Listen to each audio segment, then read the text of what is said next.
What's going on, guys? Good morning. It's the Money Talk Show with Dane, where we talk about all sorts of interesting topics having to do with money, specifically crypto and real estate here. We are doing our absolute best to be the bridge between entrepreneurs, real estate people, and crypto so that everyone can have the opportunity to take advantage of what we feel like is the biggest shot over the next few years, and it's not even freaking close. So if those are things you're interested in, you're in the right place. We're grateful to have you on this morning. We have an excellent guest today that we're pumped to have on the show. But before we get into that, Corey, go ahead and take it away. Yeah, man. Thanks, Bill. I appreciate that. Corey Geary, Crypto Millionaires with Corey Geary. And just like you said, man, coming from the real estate space, moving over into the crypto space and trying to use crypto as a wealth creation tool. And then later down the road, maybe going back to real estate and using that as a wealth preservation tool, and want to take as many friends as we possibly can along for this ride and this journey that we're on, and probably change the trajectory not only of your life, but your family's life if you get crypto right. And right now is the right time, the right place. I cannot feel like there's a better time with us being in this bloody bear market and the Bitcoin halving coming up in 2024 and the presidential elections. And we know there's going to be some kind of pivot in the economy eventually. This is going to be absolutely explosive. And and so we're super excited to have an amazing guest on today. As most of you guys know, me and Dane were out hanging out in Puerto Rico for a week, just having a good old time. And we've come to the conclusion that we think we want to go ahead and make the transition over there.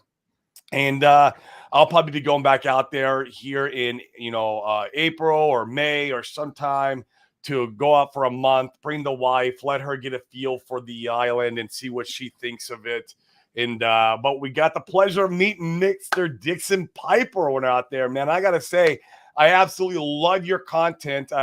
You're kind of a truth teller, if you will. Me and Dane are very advocates of the truth tellers in the industry. I feel like Richard Hart's a truth teller. But some, people are all about the narratives to only pump their own bags, and they're not really a truth teller. So I really appreciate your content for that reason. And yeah, man, it's truly a blessing to have you on the show today. Thank you so much for being here. Cool. I appreciate it. Let's we were having some excellent conversation before the show started today. Dixon, go ahead and give the guys your background, if you will. Of course, share whatever you're comfortable sharing, and kind of what led you to where you're at today in crypto, how you ended up in Puerto Rico. We would love those details.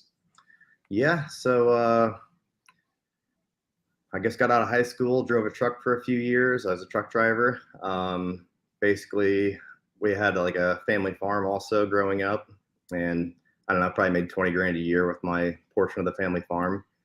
Quit my truck driving job and I went and tried to be famous. So I went and started racing cars, and I started going on like these cross country tours, racing cars, and tried to get famous. I wasn't very good at racing the cars, but I was good. But like when it came to a national level, I wasn't very good. Sure. So like we were running mid pack and stuff, not doing very good. But I was really good at marketing. I was really good at marketing. I was really good at branding. Everybody did know who we were. So I had that going for me. Did it for 3 years, running around the country in a motorhome. Finally couldn't make it, so we sold everything and quit. 2 months later, had a TV show call us and wanted to do a TV show. So I'm like, oh man, okay. So started contacting people, and this is when we like actually got all of our sponsors and stuff to actually go racing and actually get it paid for, and Really be hemorrhaging cash for 3 years straight. So did the whole TV show thing for a couple of years, and first year the producers it was more of a broadcast than a reality show, and we were expecting a reality TV show, and so I wasn't really happy with it. And then the next year I basically told them I could do a better job with something tied behind my back, and that's what I told the creator of the show. So he actually let us produce the show. Really? And, yeah, so we were doing like our own media content for about 5 years in racing, and like it was really just like memes and action videos, educational videos, but a lot of memes, like and not taking things seriously, joking around, even though like we were really serious. I mean, we were trying to do big things. We were trying to go to NASCAR is what we were doing. I mean, we had talks with some NASCAR teams about driving for them and stuff, and they needed more money than we had to get it all started pretty much. But so we produced the show for a year, and it was just, the biggest thing was funding. And without having at least $1 million, it's really hard to make an awesome show. So I just got burnt out of it and got out of the racing. And I owned a bunch of businesses through this time of doing the racing and stuff, sold everything, and basically just went to nothing but farming and crypto after that. This is 5 years ago, probably. And just went full on farming and crypto. Putting every dollar I could into. I got wrecked in 2017 because I did way too much research, and I bought into a lot of the narratives of all these 2017 ICOs and stuff. Got pretty wrecked thinking that some of this stuff was world changing until I realized how the game was played. And a lot of it, like 99% of this stuff, is just speculative crap. You know, it's just buying and selling and speculation. And so yeah, learned the game, figured out how to make money in crypto, and here we are pretty much. Very cool. What a wild ride. Corey and I are kindred spirits with you, and where we've come. We've built similar, both ran companies and made a bunch of money, but it's just so draining. I will say that the one thing that Corey said at the start, he's a real estate guy. He's looking to get things right in crypto and then pivot back into real estate. Like, that's the definition of what I'm doing. I mean, that's exactly where I'm going with the direction of things. Yeah. Love it. So just instead of like commercial and rental real estate, I'm more farmland, just because that's where I'm from, more from a more what do you grow? What do you farm? What do you farm? Corn and soybeans, and I did hemp. I did industrial hemp for 3 years. Oh. And I lost a lot of money doing industrial hemp. You lost a lot of money. Yes. I should, within the next year and a half, almost break even on farming hemp. I'll probably, if I had to guess, I'll get back probably 75 cents on the dollar of all the money I had invested in it. But so I started farming hemp like right at the time that like Hex was launching. And man, if I would have just used a smaller brain and just put all the money I put into hemp farming into Hex, like I could have bought everything. so that's when my mentality on life kind of changed. It's like I've grinded and worked so hard in my life, and all I have to do is sit with my thumb shoved up my butt and wait for this number to go up, because that's what crypto does. I mean, it's really that simple, man. Buy the bottom and sell close to a top. You know? I love that you say that, because I think a lot of people that are in crypto, they talk about how, you know, and don't get me wrong, I understand you've got to win a mental and emotional game in crypto, but at the end of the day, you just have to, as long as you're in good assets, you just have to wait. You just have to wait around and bide your time, as compared to being an entrepreneur, like all of us have experienced. When you're out of money or you make a wrong decision, that could be an opportunity to go and lose your house, or burn relationships, or there could be some very drastic downside. But with crypto, you just freaking wait around a little longer, which is nice. So I like that aspect. Yeah. Yep. It's it breaks the business model of how to be successful for the last 50 years, you know, like working hard, being really smart, creating businesses, creating jobs, all this stuff. It's like, now it's like, I have people come to me with business ideas all the time. It's like, okay, can I make massive amounts of money on day one? If the answer is no, and if I have to wait a year to start making any profit, it's like, no, I'm not interested. So like, so I actually did get involved with another business here 2 years ago. I got into asphalt repair. And the only reason I did it was because we had an entire customer base of an entire state on day one. There's just, it's kind of a low hanging fruit of like what I tell all my friends is, if you're going to start a business right now, if you watch all like the earlier Richard Hart content from 2017 and 18, like his biggest thing was, you got to create stuff that scales. You got to create software that scales. Yep. Like I am personally the 100% opposite of that now, because if you want to create something that scales always takes like 5 years or 10 years to ever turn a profit. But the only business I would ever be interested in anymore is some kind of service business that does not have a lot of competition. And for me in my area, that is asphalt repair. So what we did was we sent out postcards to every single municipality and township and village in our state, and we had five trucks busy an entire year off postcards, and that's it. Really? So Wow. like that was a low hanging fruit, that there was not enough people doing the work. And like you guys know, it's really hard to get employees right now. So all these townships and municipalities, they can't get employees. So instead of them doing the road work themselves, they hire out people. But so yeah, that's the only business I've gotten involved with ever since, and I'm slowly stepping away from it at the moment because of some moving changes in life. Yeah, so let's touch on that. So, well, first touch on like how did you find Richard Hart? And you know, were you involved in both the sacrifices? Have you been here for the whole journey, essentially? And then what led you into going, hey, okay, well, maybe I should move to Puerto Rico because of all these assets that I've been accumulating? So first time I ever seen him was his Roger Ver interview in like 2017. Oh, And okay. the guy made a lot of sense, and it's unfortunate that like I think Roger Ver was actually on the right side of like the Bitcoin fork wars. I think all the Bitcoin people got completely lost.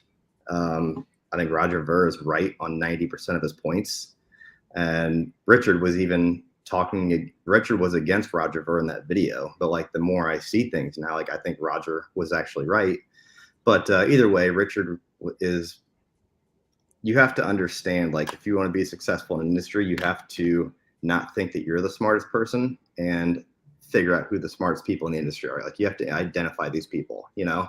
And like, it's pretty obvious that Richard Hart is the smartest person in this industry, whether you like him or not. Like, I don't like him. I don't like 50% of this outrage stuff. I think the term "don't meet your heroes" is a really big, like that carries a lot of weight. I think if I met him, I would not personally like the guy. I wouldn't want to hang out with the guy, you know. But it doesn't mean that he's not the smartest person in crypto, you know. Like you can not like somebody but still take their advice, you know. So that's kind of how it is. I want to pause on that. I want to highlight that because I think it's so important. And as an investor, what our job is to find opportunities that are undervalued, where you can go, same as Dixon talked about with your business. You found a population to serve that was underserved. You're able to go and do a little bit of marketing and have an opportunity there. And I think that it's the same thing with any business or opportunity that someone evaluates, and specifically in crypto, finding somebody like Richard. I think Richard was fascinating because on the one hand, he turned so many people off with the ego and the outrage marketing. We had one of our guys in our group that's one of my one-on-one students, and we were talking the other day, and he had a lot of pause and reservation after he watched a bunch of Richard Hart content. He's like, "Dane, are you sure? Like, are you sure this is the guy that we're gonna bet on?" And I'm like, "Look, I get it. You've got to go back a year and a half, watch the old stuff so you can see, in my opinion, who Richard really is." And since there's this polarizing figure, there's opportunity there because a lot of people, they want to overlook it because they can't see past the initial bravado. Yeah, I mean, absolutely. The biggest thing to me is like you go on to crypto Twitter, and everything that people post is black and white when it is so far from black and white. You either have people that think the outrage marketing is the key to the golden city, and then you have people that say, "Oh, the price is only down because the outrage marketing, it does zero good." You know, there is, it's not one way or the other. There is actually a lot of good that came from this outrage marketing. There's also some bad that came from the outrage marketing. Like, hey, man, you probably shouldn't be talking about your Johnson. You know, like I don't care. I don't care if that gets more eyes. Like that probably is not good. That's my opinion. That's not a fact. But the thing is, like, most of these people complain, like, they don't understand that in 2018, when Richard was launching Hex, he had 68,000 followers on Twitter. All of those followers came from the Roger Ver interview. He had no followers before that. They all came from the Roger Ver interview. Oh, that's interesting. And then for for a year and a half straight, his follower count stayed at 68,000 while he was launching Hex. Didn't gain a follower. I think he was probably losing followers for a year and a half because he was launching Hex and nobody would like his posts. So when he had 68,000 followers in 2019, he was getting single digit likes on a post. How's he supposed to outbound message when he's getting no reach? So, like, I do understand why he's doing the things he's done. I just think there's areas that he has gone way too far into, you know? And Absolutely. so I just wish that people wouldn't look at it so black and white and be so polarizing and not have an open mind to, like, hey, here's the benefits of it. I mean, man, if you guys knew all the money that came into the ecosystem just from his watches, like, I never understood it until I actually met these people that got onboarded because they saw him with these watches. I'm not exaggerating this. I mean, it's probably more than crypto Twitter brings in. So, like, there's a lot of good that came from this outrage marketing. Even the clothing, there is huge, big money people that have their eyes on Richard all the time now. And I actually didn't even know this, and I didn't believe it until I actually met these people. But, like, the watch stuff was very big. I think you have to take a step back when you're analyzing these people who are polarizing, who are doing outrage marketing, like you said, Dane. You know, a good operator when you're analyzing as an investor, you have to take a step back and you have to check your own ego a little bit to see past the facade, if you will, that Richard is putting on. You do have to check your own ego and learn to not get outraged by his marketing in the process, so you can see past and see the opportunity that is inside this whole, you know, show. And so it really does take a check of one's own ego to do that. And we all have ego, and it's hard to really suppress that or check it or put it to side for the moment and say, okay, it's the same reason why we DCA, because we have to sit back and go, okay, we can't time bottoms or tops, and we have to admit that to ourselves. The same way we diversify is because we can't, we can't say, oh, go all in on one project because, we think that's going to be the 1000X. We have to be able to sit back, analyze the situation without ego to really see the opportunities. And I feel like that's what it is with Richard Hart.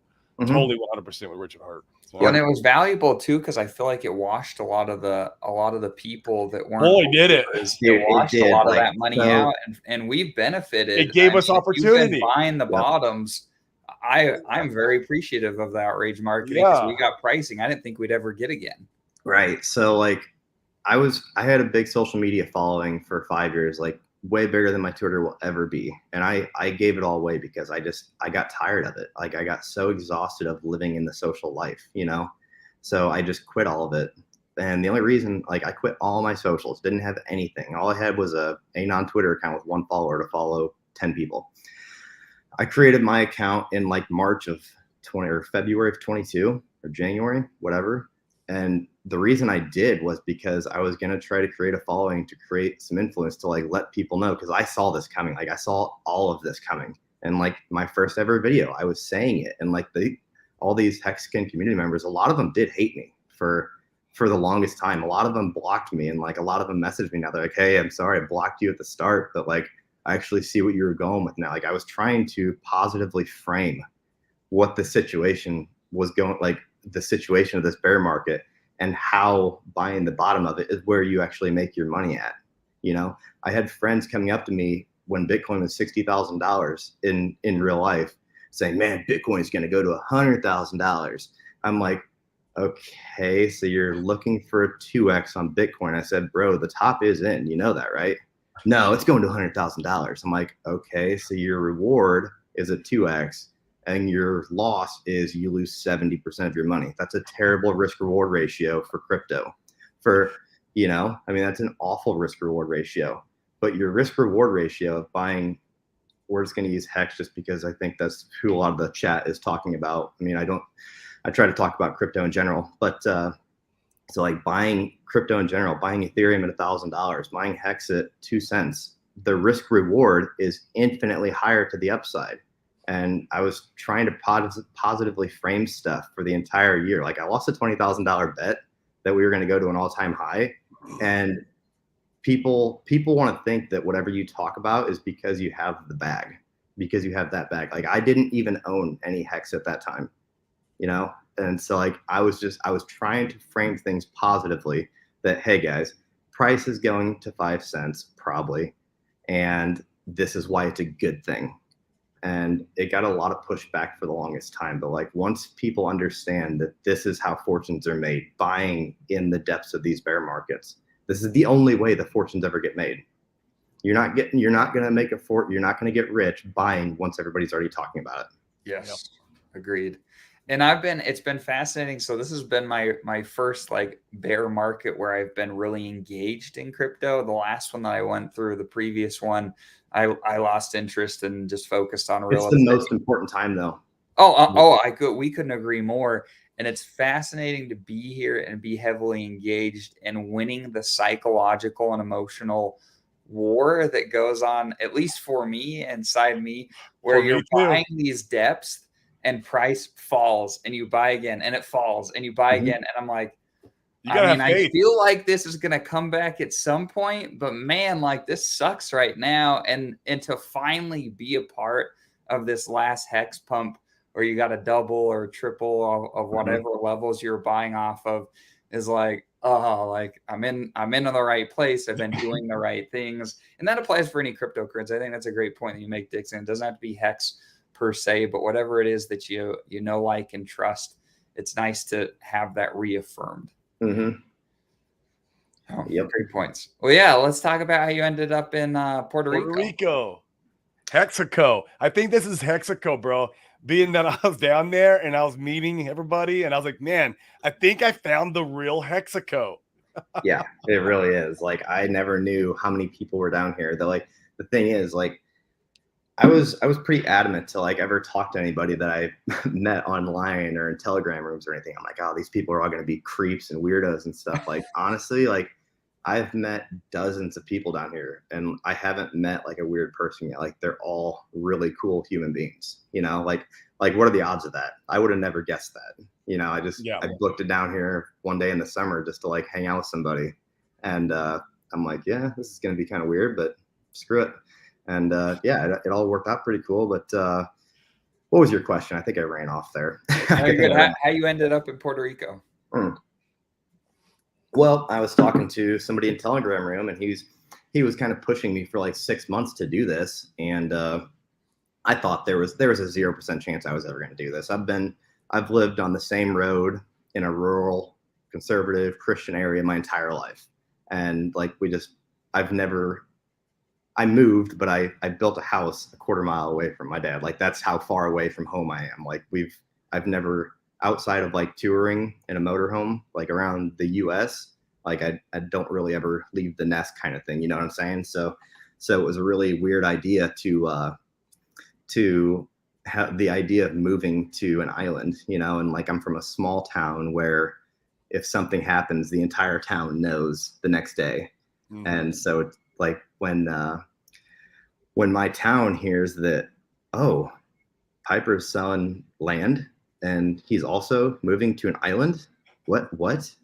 And it shocks people because like where I'm from, you don't sell things. You don't sell your real estate. You buy a piece of land, you pay it off for 20 years, you buy another piece and you die and give it to your kid and he buys another piece. That's just what happens in my area. Well, I'm changing all that because I want to create generational wealth, and that's not buying land is value storage, not value creation. There we go. And I'm all about value creation until I'm older, you know, until I have the value. I don't need to store the value until I have the value. But love that. Anyways, so it was just really weird, but there was in like November 10th, I was still at a 0% chance of coming down here. and started. This was last year, right? November This last is year. Yeah, November of last year. Like there Me was and Dana were 0% chance too until we went out. We had talked about it. We're like, nah, that's no We way. wrote it off last year. Yeah. Yep. So I said there was a small chance of like January of 24, I could maybe do the Puerto Rico thing. And whatever, got to talking to some guys a little bit more. And then I brought it up to my dad, which I thought was going to be the most asinine thing ever, because everybody, it just, where we grow up, it's just not what you do. You know what I mean? And like he hates the government. He hates taxes. We pay our taxes legally how we should. But to be honest with you, like it's not even, I'm cool with paying taxes, but the biggest decision for me doing this is I disagree with where all this tax money is going anymore. 100%. And it disgusts me. It literally disgusts me to see all my money going to wars and death and politicians' pockets. If our money was actually going to good things, if it was actually doing that, then I would be fine with paying a lot of tax. But it's not going to good things. It's going to bad things. It's going to things that kill people. That's all it does. 100%. And it actually makes me sick. And it actually, to me, improves my quality of life, having that peace of mind that I'm not supporting that bull crap. Yeah, I'd rather give all my money away to a charity. Yep. Of some sort, and knowing that it would go into some kind of good use. Because you're right, man. There's so much manipulation and corrupt in the politicians that it's just our money's just going to the fat in their pockets. Yeah. So like I said, I'm from like a very Christian community, and like my fiance, her family is like the definition of like the perfect people. Like they would never break the law. They'd never do any of this stuff. And I'm like, oh man, telling them about doing this, that's gonna be a treat. And that was probably, I thought that was gonna be my biggest hurdle, was talking to them about it. And I basically told them, like my exact words to them was, hey, I'm sitting pretty comfortable now, and I think that I can spend this money on better than the government can. And like that was my opening line. Is like, I totally agree. Like that was, and like everybody around us, I got a bunch of people that work for me that are very, very Christian people too, and like not paying tax faithfully is actually to them like a sin. So like there's things that aren't illegal that I would do for tax write-offs. Like, hey, go fill your truck up with some fuel, your personal truck, and I'll write it off. And they wouldn't do that because they're that sticky on paying tax, because that's a sin to them personally, thinking that oh, we're deceiving the government in that way. And like to me, it was just very weird that them like, okay, I'm actually going to move here and save a lot of money on tax. Like that was okay with them, but filling up his personal truck with a little bit of fuel, not okay. You know, so it was very, it all just, I never thought it'd be possible, but it didn't get any backlash, and I couldn't believe it. I was actually very surprised. So I call myself a single man, but I have a fiance who just basically lets me go do whatever the hell I want, which is awesome. And I think my views would probably be a little bit different if like I had a kid. Like the area I would live in would probably be different. I personally don't know if I would do this if I had like a young kid, just because where I'm from, I'd probably already have friends and stuff, you know. So that would probably be a bigger thing. But like with my how young though? What about 18 months? I don't know. I guess it depends how long you'd be here. Like it doesn't know what it's doing. I probably sound insensitive saying that because I just don't have any experience of child owning.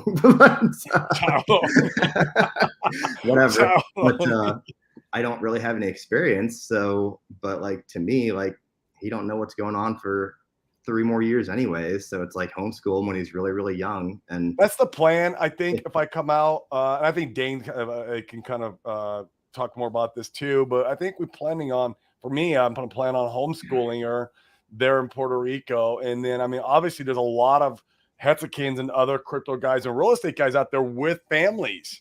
And so like, it's going to be really important for us to be, you know, getting together as a community all the time, for our kids can play and our kids can socialize and do everything as far as integration, a normal life, if you will, for our kids. I think as long as you treat it like that, I think you'll be okay. You Mhm. know, yeah, and be careful with the areas you live in, like you had said earlier, making sure that you're living in more family oriented areas. I And love the idea of homeschooling my kids until my kids got to school age, and I was like, "Nope, we're not doing this. Yeah. This is a lot of freaking work." Mhm. So when it comes to like areas, I mean, the biggest thing people were concerned about, and the biggest thing people hear is like, oh, it's so dangerous there. It's dangerous. You're gonna die. There's like my grandparents even said, like, I heard just yesterday somebody got drug out of their car and shot in the middle of the freeway. And like I've been here for a decent amount of time now. I drive all over the place, and I've never before actually felt in danger here, actually. And the thing is, like, it's just like any other big city where, like, yeah, if you're in Chicago, hey, if you're on the wrong street at 2 a.m., you're probably going to get jacked up. Like, you probably shouldn't be in that area at 2 a.m. But like the area I'm in, and I'm not in like a gringo area, I'm in a locals area. I feel 100% comfortable walking on the street at 2 a.m. by myself. 100%. yeah, I Have you mean, met anybody out there that has had problems with crime or violence? yeah, never because you heard of know a it. lot of them. Never heard of it. Never heard of it. That's fascinating. That's the one thing that really stood out to me when we were out there. We met a ton of people, including yourself and some other Hexicans and real estate guys that have been there a while. Not a single person was concerned with violence or crime, and none of them had had a negative experience in that respect. Right. I mean, like, yeah, there's crime here, but you know where else there's crime? Every Everywhere. big city in the United States. Like, you go to San Francisco, you go to 50% of the areas. In Phoenix, really bad areas. I know we're in Phoenix where there's crime and where there's crackheads, and there's, you just don't, like you said, you don't go there at 2 a.m. Yeah. Right here in Phoenix, we have it. I mean, it's every big city. It's I'm common, sure Salt it's Lake's common got it. sense, you know? Yep. Right. So what are the biggest, well, so let's do this. We've got essentially about 20 more minutes. Maybe we go just a hair over. So of course, on the show, as everybody knows, we don't give any financial advice. We're not licensed professionals in any way, shape, or form. We're just a few guys on the internet shooting the breeze and providing some entertainment. So with that being said, Dixon, can you give us, to the best of your understanding for yourself, what are the tax benefits of coming to Puerto Rico? Why might someone consider that if they're a crypto person? Well, I mean, the individual investor deal where, I mean, do you want to not pay tax? You got to come here, you know? And it's like a two-way street. The government of Puerto Rico does that so that you do make more money, and they want you, like, they're doing this so that you to try to encourage you to reinvest into this economy here. Right. You know, so I think that's only fair to do. I think that's fair to, like, once you secure a big enough crypto bag, like, hey, I want to buy some real estate in Puerto Rico and try to improve the economy here a little bit for my share, you know. I think that's only fair. But yeah, I mean, you're not paying any tax on gains, on capital gains, which is the biggest thing. And if you have a business back home, you can do the exporter services where you can do the management from Puerto Rico, which basically you can charge for your time when you're here to your business, and that's a write-off. And the exporter services pays 4%. Yep. Insignificant compared to what we pay here. Yeah. Guy in the chat said, I assume Puerto Rico for tax advantages is more for U.S. citizens. As far as I know, that's a good question. I actually don't have the answer to that. Right. I mean, it's a U.S. What's the term? A province or it's a territory. Territory. So yeah, I don't imagine there would be benefits tax wise to people that are not U.S. citizens. Mm-hmm. I would be shocked if there was. Yeah. He also asked, what other countries did I consider? I didn't consider any countries, because any other place I would move, I would have to give up my U.S. citizenship, and I don't want to give up my U.S. citizenship yet. Even though I don't agree with anything they're doing, I still have hope that someday the country can get turned around. But if it can't get turned around, like, hey, I'll pack it all up, you know. But I just don't want to support these wars and stuff, you know. Like that's honestly the biggest thing for me, is I hate supporting all this death for pointless reasons. It disgusts me, and I hate even thinking about it. But So no I didn't long-term consider other capital countries, but some gains other tax in Puerto Rico and a 4% tax on your other earned income. on your Is that business, on accurate? your export services business. Yep. Okay. Okay. The guy said, "What other countries did you consider?" Like, I didn't consider any others, but there's like Portugal. I don't think you pay tax. Dubai, you don't pay tax. Panama. Panama's pretty advantageous. Antigua, is it Antigua, I Antigua you think, don't is pay that tax? way. I think there's some Caribbean islands. Yeah. Singapore. Yeah, but you're buying, you're giving up yours, and some of them you're buying the citizenship there. Just FYI. And there's been, I don't know if you guys follow, I think the Twitter account is called Coinfessions. And I've seen a number of posts where people have said, oh, I gave up my US citizenship to go and save taxes. And I made the move to another country. I hate it here. I'm wrecked. They were trading and they made some bad trades. And now they're like, I have no money. I can't go home very easily. And I'm in a country that I'm unfamiliar. And not only you wrecked financially, but you wrecked your whole entire life. Everything. Yeah. I would never do it. If I was like, the best advice I could give is I would never do it premature. Like, I would make sure you are 100% secured. Like, for me, I've never cashed $1 crypto out my entire life. And I'm doing this off my other businesses.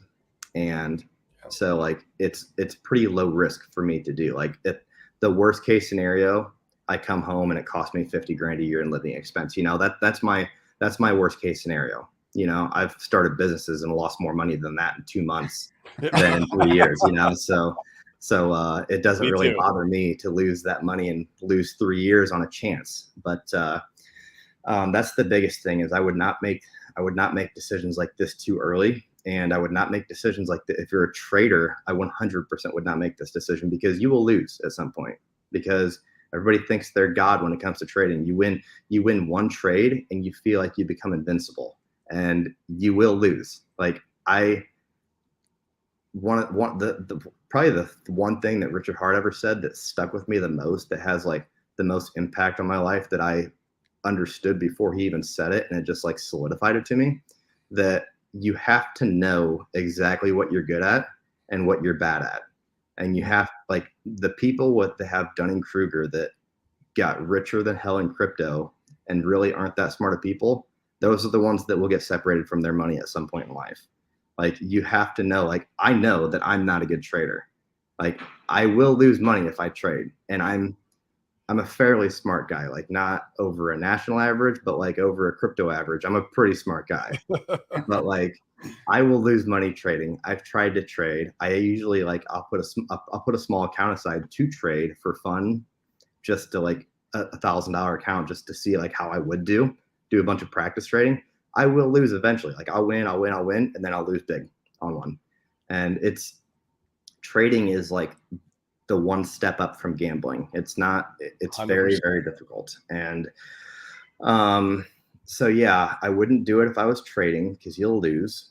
The best thing to do is understand what coins are going to go up the most. And I think you guys do a lot of diversifying. I'm personally not a huge fan of diversifying, just because when a bunch of people in crypto hear the term diversifying, like, I saw this for 3 years straight in crypto, that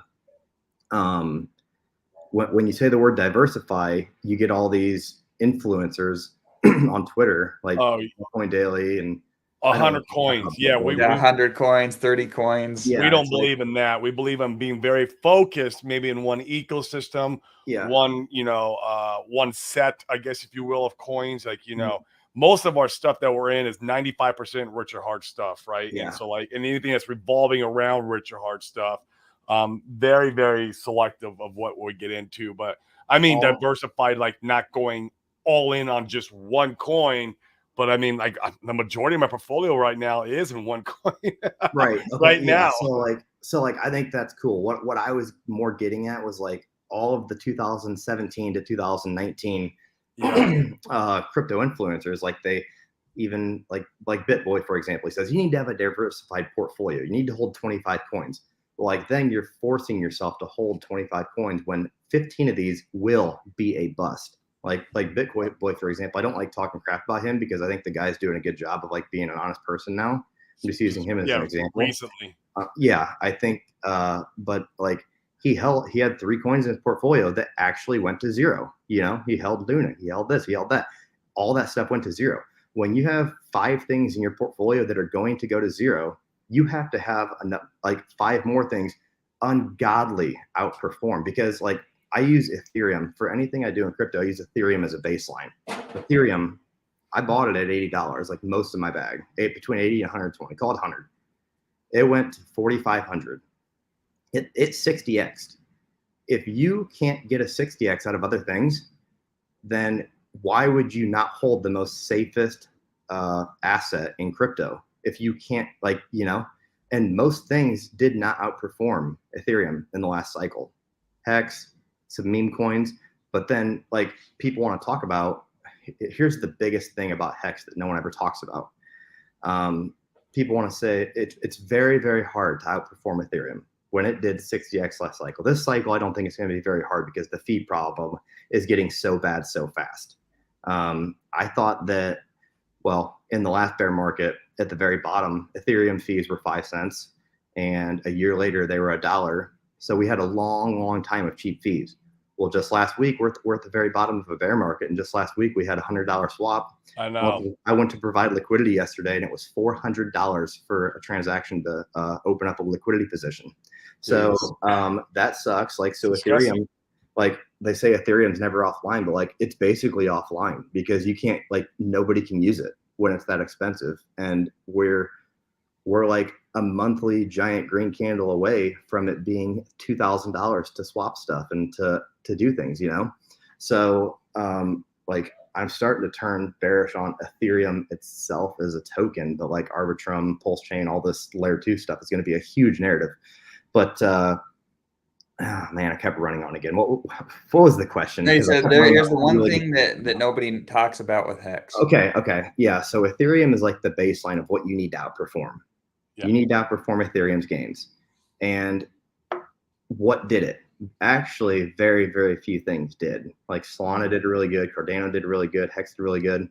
Like outside of that, like all the old 2017 coins, nothing outperformed it for 2017 coins, realistically. But the thing is, like, okay, Shiba and Doge and all this stuff outperformed it. But at the same time, you have to think about how much of your money are you actually willing to put into this shit? Sorry. Like, oh, it's true.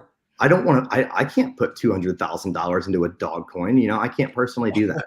Right. I can't put $2,000. Like, so like a bunch of my buddies and a bunch of people that I like to respect what they have to say and actually know a lot more about crypto than I do.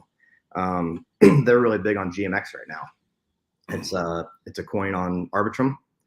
And so GMX, you earn all the fees. It's a pretty good token. Like if people want to debate crypto being a Ponzi, like GMX and how its token distribution works is like the least Ponzi-ish thing there could ever be, because you're basically the casino earning the fees on trading.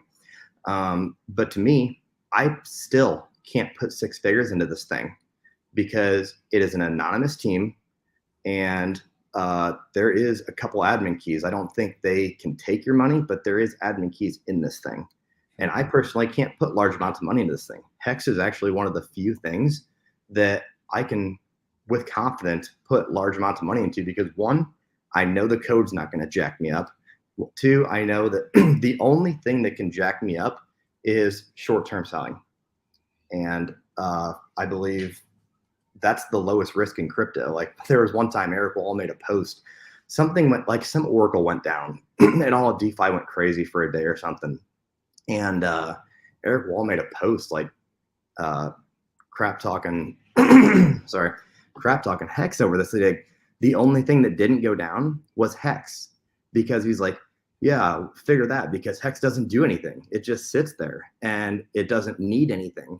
And I'm like, that's exactly why I can put 6, 7 figures into this stuff. That's exactly why, because it can't get jacked up by an Oracle or by leverage or by the code messing you up or by a bug. It can't get jacked up by any of that. So that's the only reason I can comfortably put, it's just me versus other people in a game of speculation. And everything else, you have 5 points of risk. With this, you only have 1. It's beating the other guy. Right. So I thought that was kind of funny that he was trying to use that as like a trash talk point when like that's exactly why I can He put loved it. figures into this. Yeah. And I think a lot of people miss that, especially as you're starting to get your footing as an investor.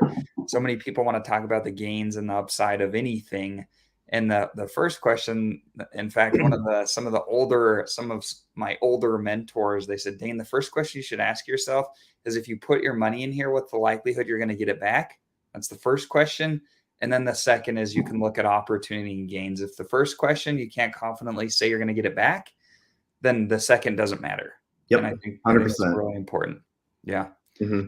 So we've got a number of questions here about Puerto Rico.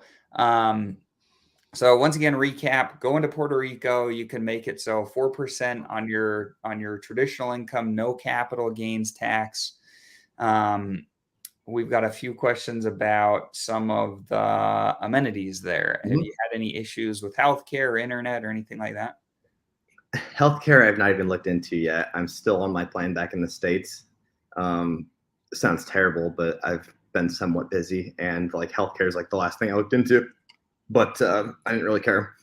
What was the second question? How about internet? Has internet been all right? Internet's actually surprisingly perfect. I have 500 megabyte download, so like good. that's really good. Oh yeah, you're doing good. Yeah, so that's no problem. This one About guy, speaking Spanish, this was a funny one to talk to you guys about out there. Yeah, talk about that a little bit. A majority of people do speak enough English to where like the language barrier is way easier than like if you go to Mexico for a vacation or if you go to Dominican Republic for a vacation. Like if you go to the Dominican Republic, very few of the people speak any more than like single word American word or English words in the Dominican. But like here, most people are like semi-fluent in both languages. So I'm actually trying to learn Spanish. It's just a very slow thing. My brain doesn't work like it used to when I was 20, and I'm very slow on things now. So I'm trying to learn Spanish, but I have no problem like interacting with people, like setting up bank accounts, setting up internet, setting up power. None of it has been a problem at all for me. Like I bought a car from the middle of the island where it's very, if you aren't going to speak English, that's where it's going to be. And they were super nice in the middle of the island. Like people thought like, hey, you shouldn't go there alone, like you'll get jacked up there. No, they're like the people I bought the car from in the middle of the island were super nice people. Like they took care of all the titling and everything for me. I gave them $100 and they took care of all of it. And it was like 3 hours of work you would have had to been in the DMV for. And that's the one thing where I would have had a language barrier with is like doing all that because the car buying process is different here. And so like I've Even actually, that was manageable, it sounds like. Oh yeah. I had internet in 18 hours. Because the locals are so friendly and help them out. Yeah. It was. That's why. I mean, yeah, like you're going to get grumpy people just like you'd get grumpy people anywhere. And but I have met way more like nice and considerate people than I have assholes. We did go golfing yesterday and had a really bad experience, and I almost do think that we were at like a really local golf course, and I almost think they thought we were tourists, and they didn't like us, like just because of who we were. Like it felt kind of weird, but they actually tried to kick us out of the course because we had one guy spectating, and we even called ahead and said like, hey, can we have someone spectate with us and ride in the cart? Like we called ahead for that, and we paid like $25 for him to ride around with us, and dude's left-handed, so he couldn't even swing any of our clubs. And we had a security guard come to us at hole 8 and say, y'all need to pack it up. We seen your fourth guy golfing from the clubhouse. I'm like, no, you didn't. And luckily we had somebody that speaks perfect Spanish with us. And it was a very weird time, but that was the only, and like there was a couple things there that like it was odd. And that was the only time I ever felt like really people not being friendly, to be honest with you. That's great. Very cool. But, this is a great question. Anyway, Yeah, I agree. So how long do you need to stay in Puerto Rico to reap the benefits? Can you be on the mainland? Yeah. So So if you're doing the Act 60 thing, it is a 3-year, okay, basically call it a minimum 3 years to fulfill your requirements. And you can do it multiple different ways. You can be here 183 days a year, so that's 6 months and a day, or you can be here 549 days over the course of 3 years, which is like a year and a half plus 3 days. So like technically you could be here a year and a half and 3 days and then go home for a straight year and a half. But my accountant was telling me that if you ever get audited, like it's just not a great look. Yeah, the lady like I was talking to yesterday, one of the companies that helps American Moves, said that don't do it that way. They said to do it the 186-day way. Don't do it the. And like to my understanding, it's a lot better optics if you come back frequently. Like don't be gone for 6 months straight and never be here.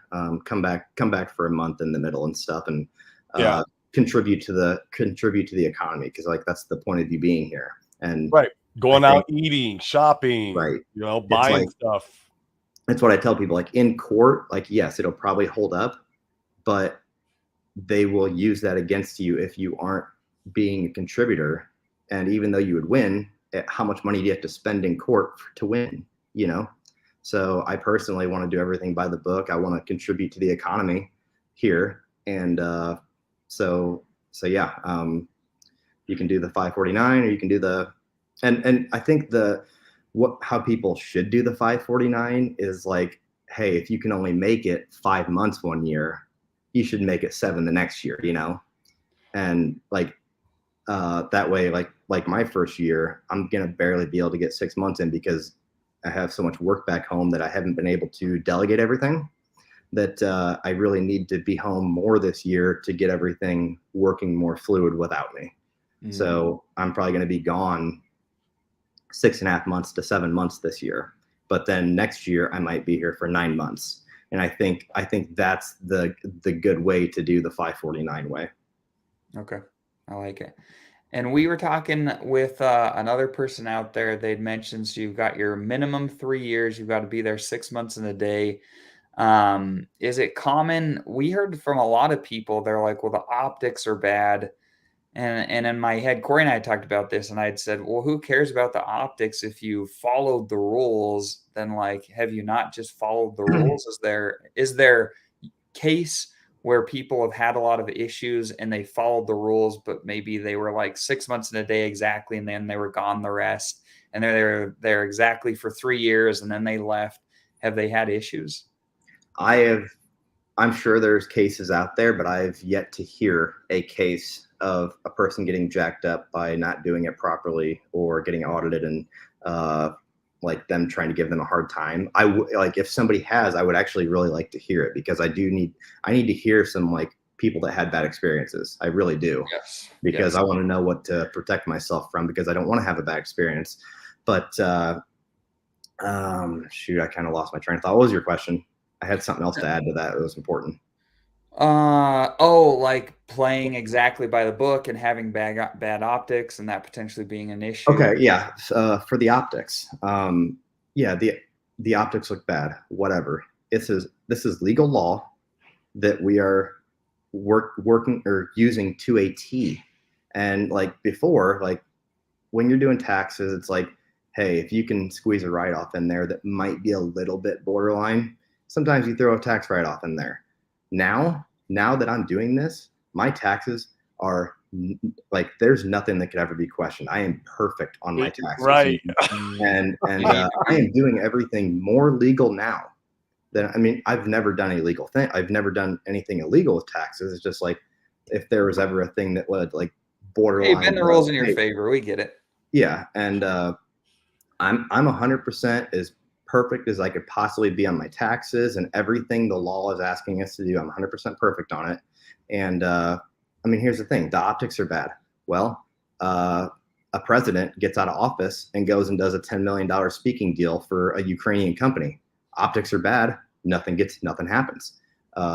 Republican and Democrat, they all do this crap. They all siphon money, and the optics are bad, but it's legal because they can do it. They found the legal loophole to allow them to do it. The optics are bad, and they obviously don't give a crap. And that kind of stuff disgusts me. So I see Puerto Rico as a way to help level the playing field. I like it. What's the typical general living expenses in Puerto Rico? So you're there as a single, well, you're not single, you're engaged, but as an individual, how much should someone plan to spend on a monthly basis to live? Let's say they're not balling out of control, but they're not living poor either. What's kind of like the middle ground, would you say? I'm in a fairly nice 1-bedroom condo for $1,600 a month. I got a buddy who's got a not as nice 1-bedroom condo for $1,100, and I have an ocean view for $1,600, so that's not bad at all. I don't think that's bad at all. Are you within walking distance to the beach from where you live? 1 block. Oh, yeah, so you're close. Okay. Yep. So I love my area. I don't think the rent was out of control a year ago. It was absolutely out of control. This exact same, like, it's weird because rent here is down like 40%, an actual 40%. So like this Fair same market rent bedroom rate. a year ago was $3,000. Like Oh, there's wow. no way I'm paying $3,000 for this, but 1,600 isn't terrible. Like my brother's renting a 2-bedroom in a rural area for 1,500, So I don't think that's terrible, especially with an ocean view and stuff. That's not bad. Living expensive, like eating, I'd say when it comes to like food, grocery stores, everything, like you're going to pay, just rule of thumb, taking a guess, 20% more for everything, probably. But alcohol, like if you go to a bar, 90% of bars are just outrageous on alcohol. They got it on drink anymore. Yeah, like I mean, like anywhere you go, you want a mixed drink, $13, $15. So I don't drink that much. Most people I hang out with don't drink that much either. But like right next door to me, like I do have a local kind of dive bar, like what I have back home, where you can get $2 beers. So that's cool. It's really hard for me to go out and it's like, oh, I had 3 drinks, $100. Like, right. The money doesn't hurt me. The principle of it hurts me, Right. Yeah. So it's like, man, I can't believe I just did this drink in 2 minutes and that cost me $100 bill. It's like, so like drinking could get very expensive for you, but when it comes to like everything else, I'd pretty much say rule of thumb, like you're going to pay 20% more for everything.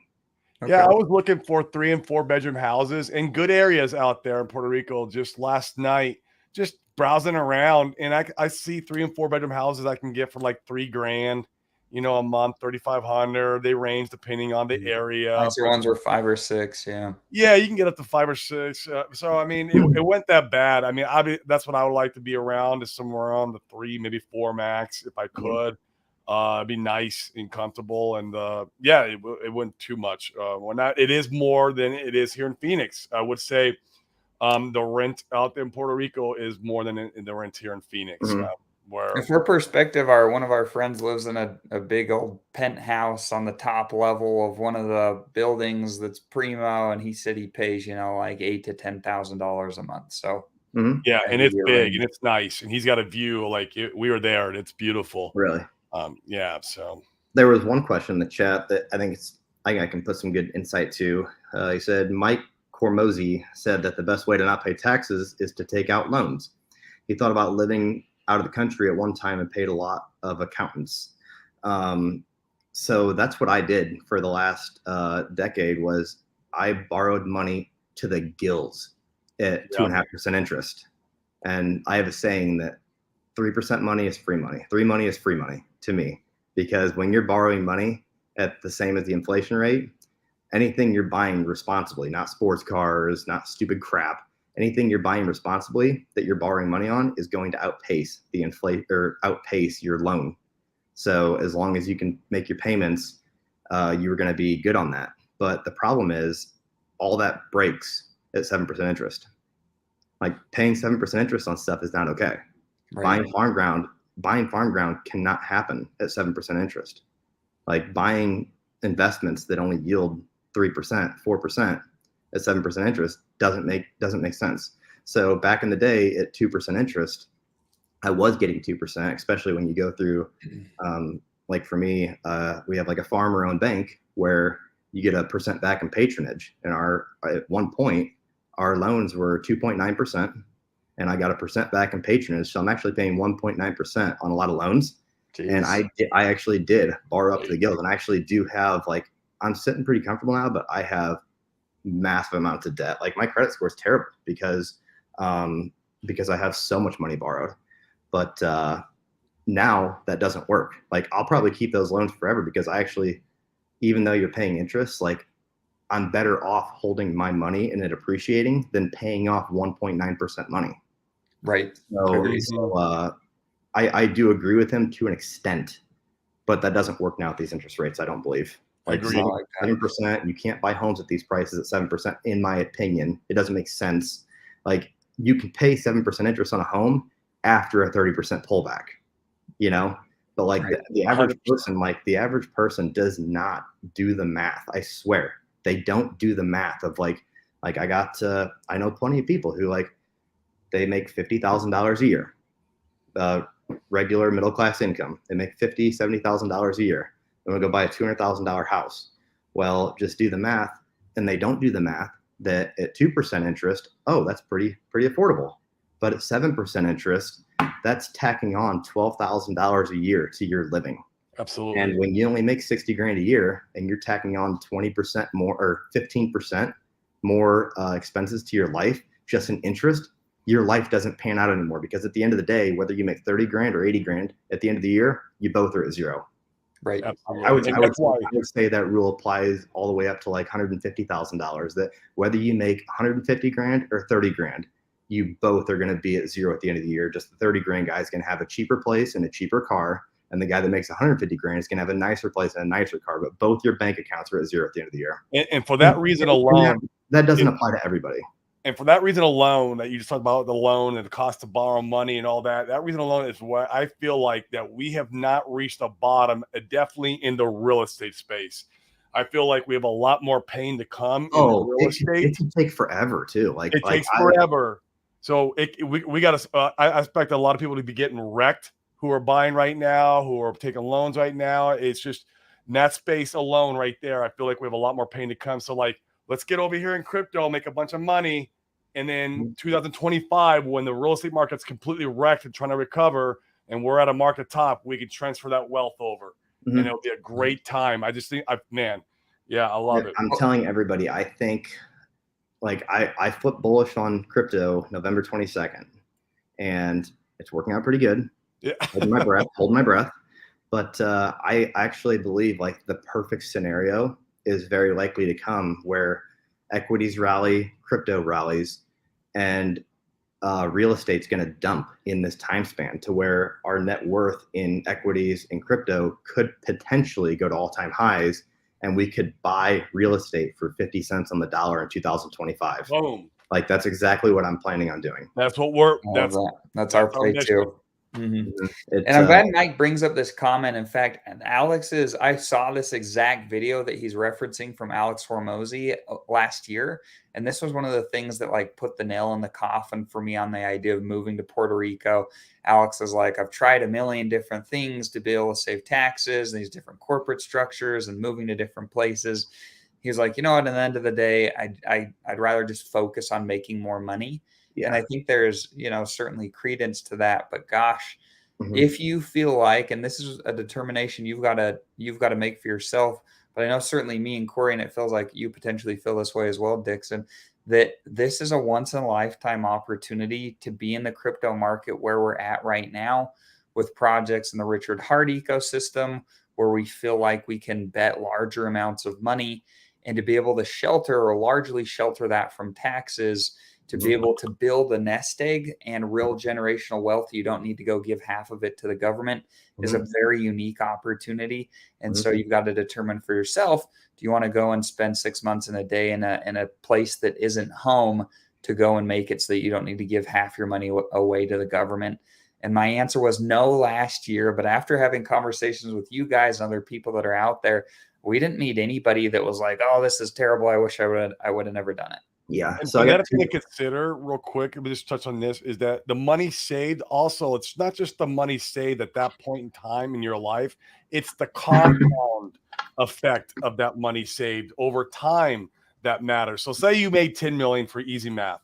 right? And you save 3 million in taxes from gains, right? When just for easy math. Well, now that 3 million can be reinvested, whether it's real estate, crypto, whatever you're doing, maybe a business, and then that compounds on top of each other a year after year after year. So the 3 million ends up being 30 million over the course of your lifetime. I don't know. This easy math to try to grasp the concept, but that's what really turned it on in my head when I was out there in Puerto Rico and we were talking when we were at that restaurant.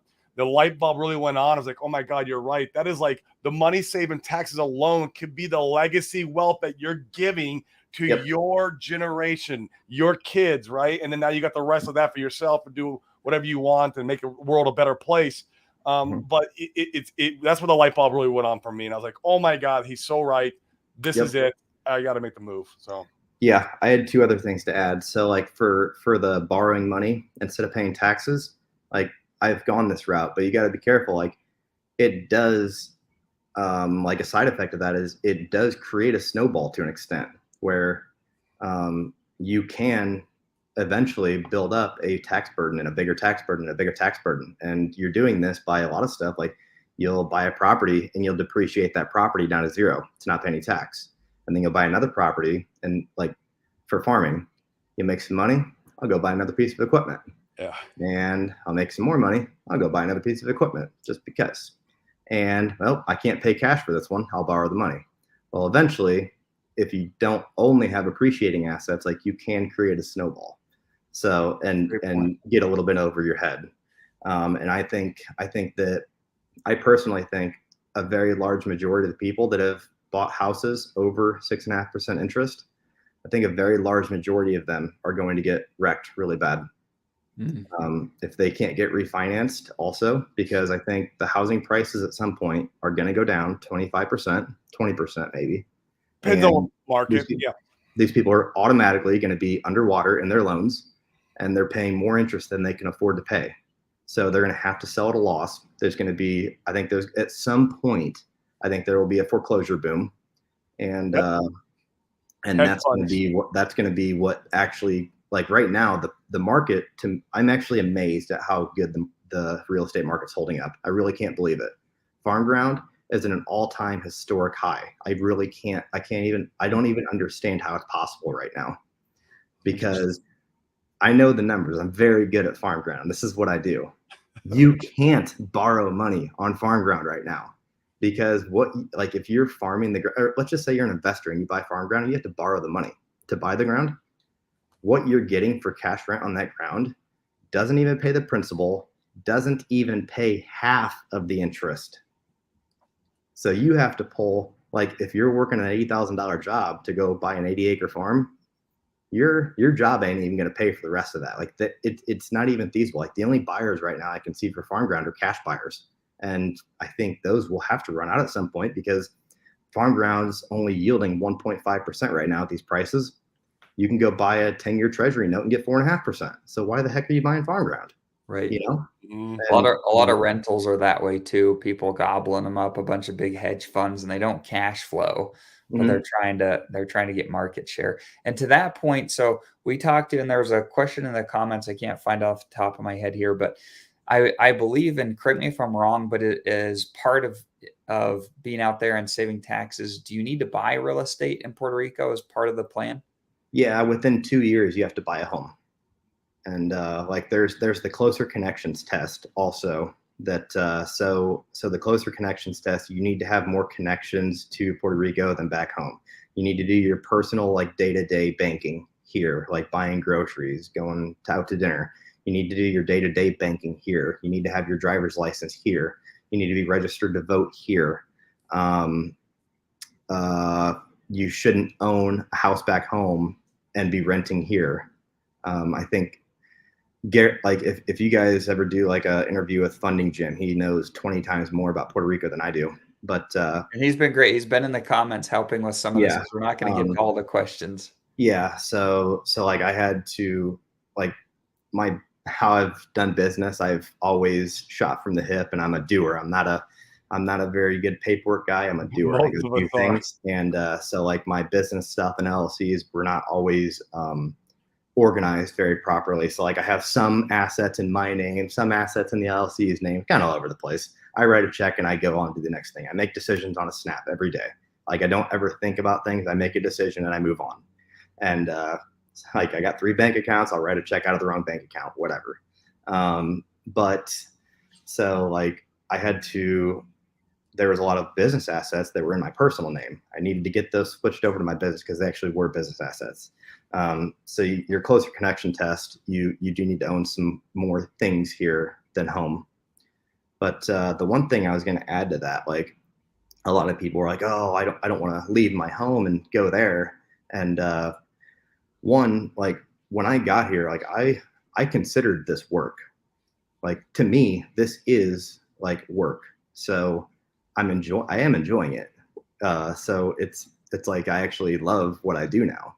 But at the same time, one, this is work for me because I can potentially make more just sitting on my butt. I don't sit on my butt and do nothing because I do stuff all day.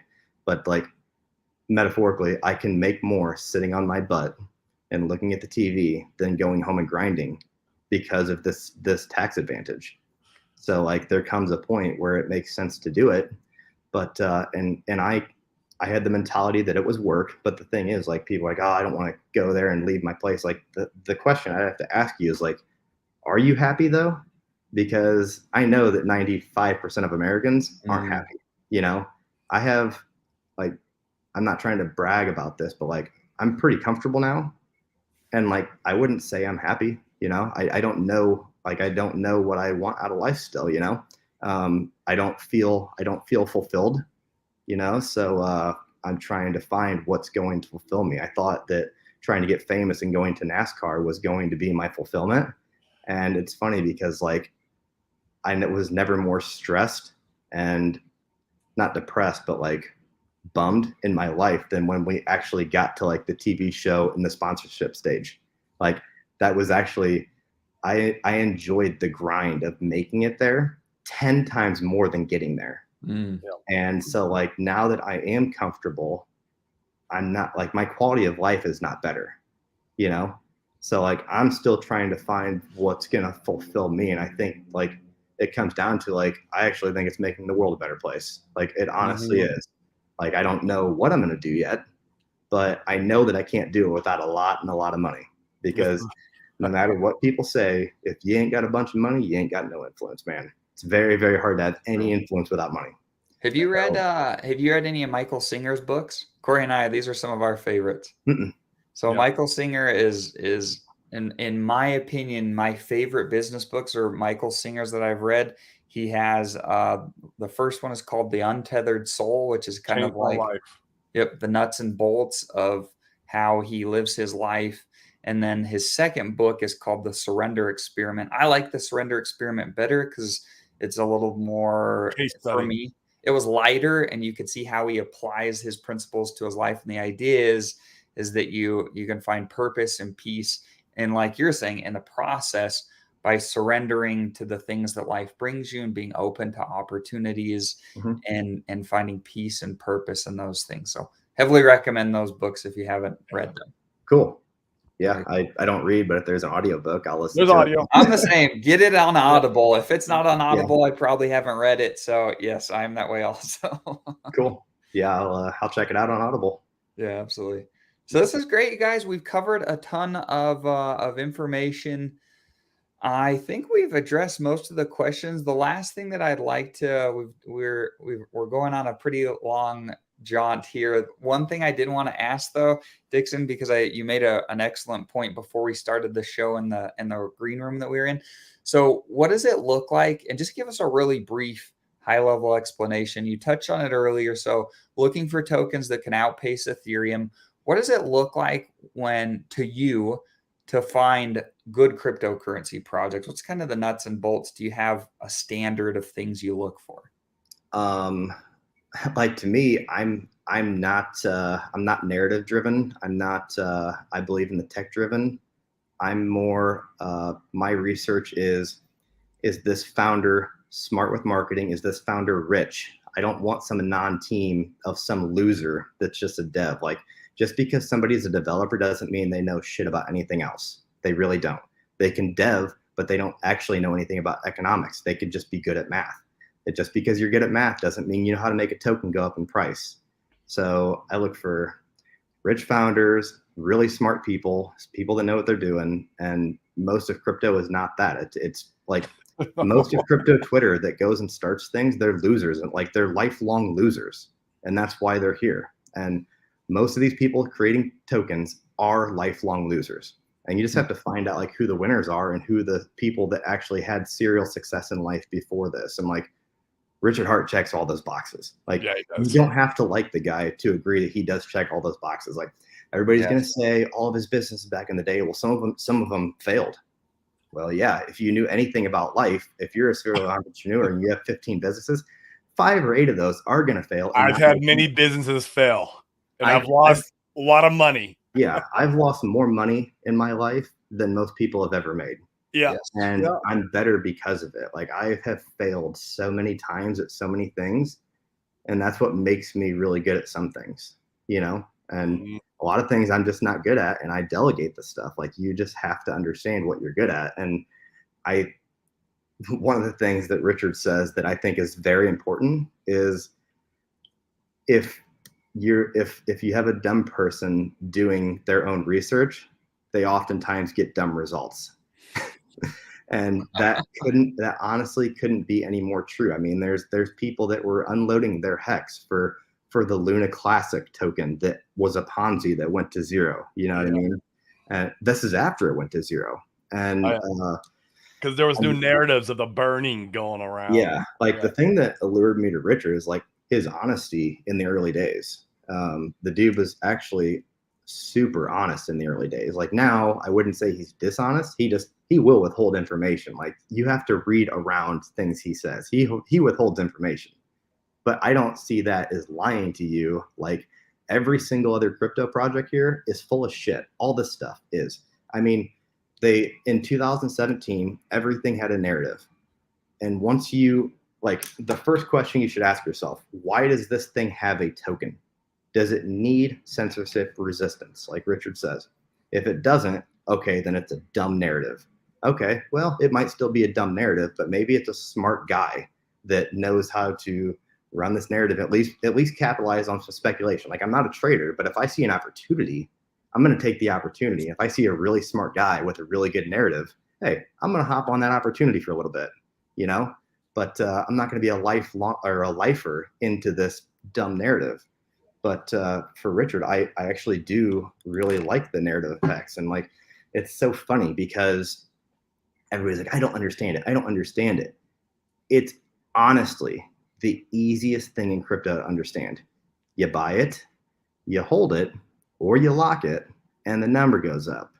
And all you need to know is the code is perfect. And it can't, I wouldn't say perfect. When I say perfect, I mean the code can't jack you up. Like all the other code in crypto can jack you up. Yeah, we've seen it. Yeah, we've seen it time and time again. And my biggest thing is I'm not going to self-sabotage myself. So like in the last bull market, the only things I held were Ethereum and Hex, the entire bull market. And I actually held, and these Hexicans are going to hate me for saying this, but I held like most of my Hex for liquid for multiple years. Because like I wanted the opportunity to sell if like I like Richard, but it's not like I'm just going to trust my life with this guy, you know? Thing is I did actually, you know, I held all this money for years liquid, and I did that. You didn't just stake it all for 15 years? No. So, I mean, I did that by not researching any more crypto. Like I found out what bags are safe and secure. And I found the smart people in crypto, Vitalik and Richard, hold their stuff. And I held it for multiple years.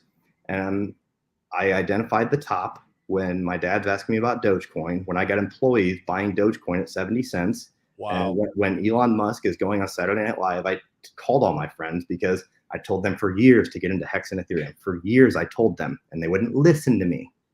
And all of a sudden, I find out their mechanic friend at the shop bought some Dogecoin. So they bought some Dogecoin at 50 cents and 60 cents. I'm like, bro, sell that right now. It's the top.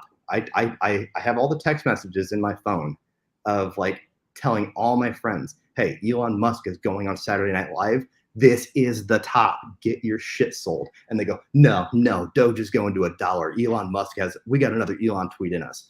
And I said, no, this is the top. This is how tops happen, bro. And whatever, they wouldn't listen. But that's a great point. Are there any other smart people in the space you're looking at that you like? Huh?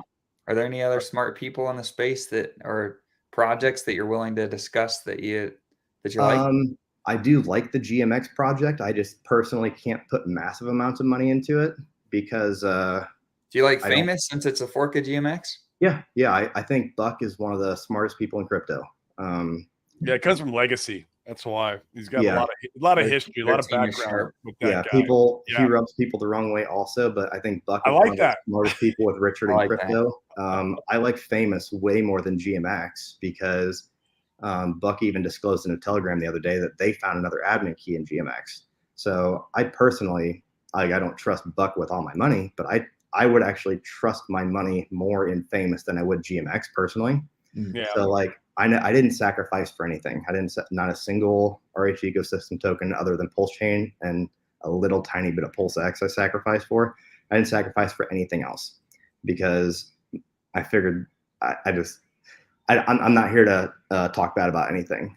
Sure. I do like Buck a lot, and I like what he's doing, and I think he's a pretty good guy, and he's a smart guy, and that's why I will buy some Famous. You'll get your opportunity after it launches. Yeah, I'll buy some Famous and fiat on open market when it comes, just because I know he's a smart guy, and I can't. I'm not talking bad about anybody, but I can't say with conviction that any other people that have had sacrifices are smart people like Richard or Buck. Sure. Yeah. So so I'm not really interested personally in other stuff. Like Charles Hoskinson, I think he's a really smart guy. He's a smart dude. Well, that's weird. So I personally, I think I am going to be wrong about this. I did not think Cardano, like this is 4 or 5 months ago, I didn't think Cardano had another cycle left in it. I thought it was going to be done. But since January 1st, it has performed really well.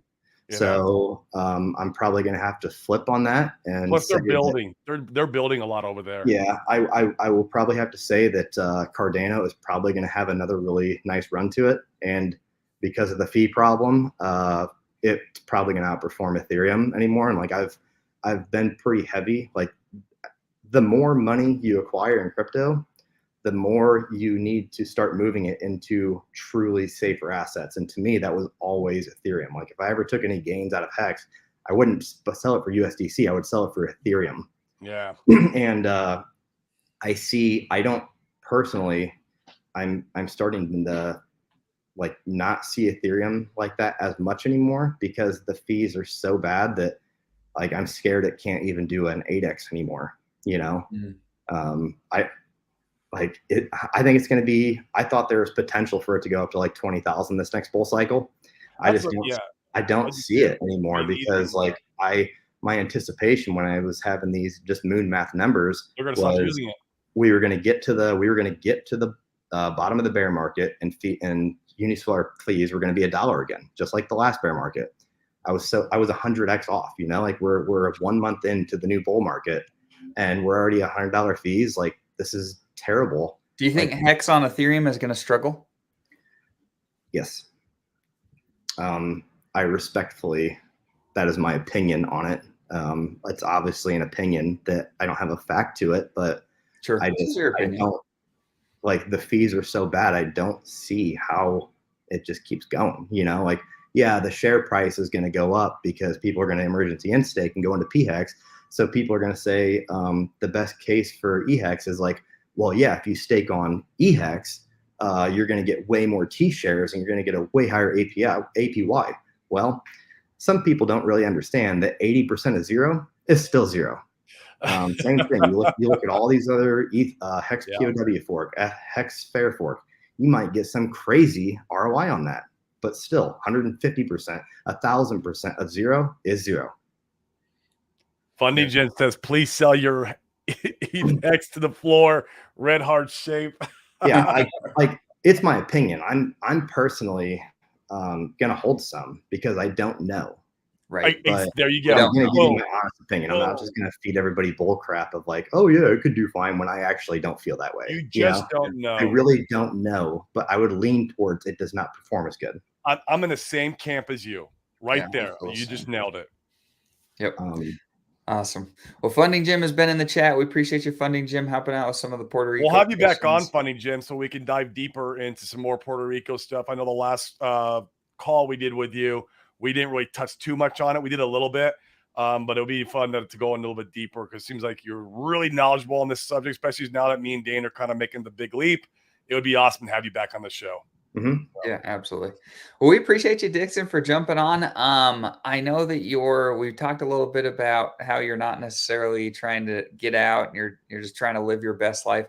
Are there places that people can find you if they want to interact with you? Is there anything you want to shill? Anything at all? You guys can follow me on Twitter at Dixon Piper 69, but I'll maybe pop my YouTube channel back up someday. Yeah, I haven't seen you in a while, man. When there's less, I miss you. Yeah, I'm just at a point like with all the 3-letter agency crap going on. It's like, But you're a truth teller, man. I need truth tellers. That's who I watch. I watch the truth tellers. I don't watch it's just math. It'll be $8,000 a coin and stake at 5555. I don't want to watch those guys. No. Yeah, I just don't want to watch. I want to watch people like you, real people who have. I appreciate that. People who own businesses, who've made a little bit of money with the hard work and grit, and who understand crypto at a deep level and see through the narratives. That's who we want to follow. Yes. Yeah. So I was gonna, like, my plan when I made that YouTube channel was like, I basically told myself, because my bags kind of got heavy enough at some point, and it's like you get all these people like Hexo and guys doing all the work for 2 years, multiple years, and I'm basically here doing nothing, collecting all the profit. And I figured like I ought to give back a little bit and try to bring some other perspectives into the industry, I guess. And so I'm like, I'll do a little bit. And my plan was like, Hex was gatekept and no one would talk about it for so long. Like, I personally don't care like to talk about the gatekeeping stuff. It doesn't really bother me, but like, people would not talk about it. They would dodge any question that had the word Hex in it because it was just a volatile topic to talk about. So I told myself, like, my bags got heavy enough that I'm like, hey, you know what? If none of these mainstream people are going to start talking about Pulse Chain, I'm going to do it myself. I mean, I have $100,000 of media equipment sitting in my office that does nothing. It collects dust. And I had probably 300 million or 250 million views in my past life. And it wasn't by doing like 20 pieces of content a day. It was one piece a week that did very good. And so I've done all this before. And like, I know that I could do it again. It's just that the whole like 3-letter agency stuff came up, and it's like, I don't know if I want to do it. And like, the biggest thing is like, I hate to say it, but most of these Hex people were not going to like me for what I was going to do. Like, I was going to make a crypto channel, not a Hex channel. I like That's Hex. Why I love you, bro. I like Hex, but I was going to make a crypto channel, and I was gonna try to make it comparable to like BitBoy's channel and stuff. Like, it's funny because I built my new place 3 years ago, and I designed like the graphics and everything for a show, and I even made a studio. I made a studio in my new place that I've never used, and my graphics were almost identical to the new, like, so BitBoy used to shill garbage and shill scams all the time in DeFi 2020, and then he kind of pivoted to try to be a better human and started trying to give better advice and stuff, and he kind of made it more of a news show where he had topics and everything. My design layout was almost identical to what he has. Interesting. And so like, I was going to do that. Like, my big thing was, if no one was going to shill our bags, I was going to do it. Because I mean, don't get me wrong. Like, I appreciate Hexo and the Discourse guys and all they do, but like, at the end of the day, they are in a bubble, like when they're streaming to people that are in, and like Hexo does a lot of outbound messaging. So like, I appreciate the guys, and like, I would defend that guy through anything basically. But like, at the end of the day, they are not getting tens of thousands of views because they are only talking about one thing, and they're talking about the people that are already in. So I was going to go another route because I believe that we need a diversified content. We need a person like, it was funny because like my Twitter handle, like I was chart master for a year, and like it was more of a joke. It was more of a joke because I don't use charts for any decision making I do in crypto. But I was talking about charts, and my channel was doing pretty decent when I had it up, and it's just because some people, that's what they want. Yep. And there's some people like Hexo doesn't do charts. Hexo's a really good entertainer. You know, he's a really good entertainer. And some people just want entertainment. And then you got people like Gary, who has really, really good life experience. Like Gary probably he's one of the best people when it comes to life experience. Like most crypto people don't have life experience. I'm sorry. I know I'm crapping on somebody, but it's the truth. Most people don't have it. Gary has it. So like, it's awesome that we have like this real estate life experience guy that streams in this ecosystem. You know, like that's really cool. I think diversity of content is really important. So I was going to be, I wasn't going to care what people thought. I was going to do crypto. You should, man. The people have spoken. You should do it. Maybe someday. Maybe someday. Cool. Well, hey, we appreciate you having on, Dixon. We appreciate all you guys in the comments. It always is really helpful to have you guys on. So we appreciate you. We'll be on with Corey the Investor tomorrow. Is it Corey the Investor or Corey and Corey Investor? and Investors, how it's put up. Yeah. So he's a kind of OG Hetzikin guy. He's been around for a while. He's been in crypto for a while. So it's going to be great to hear his story and his journey. Yep. So tune in tomorrow for that, guys, and we will see you then. See you guys.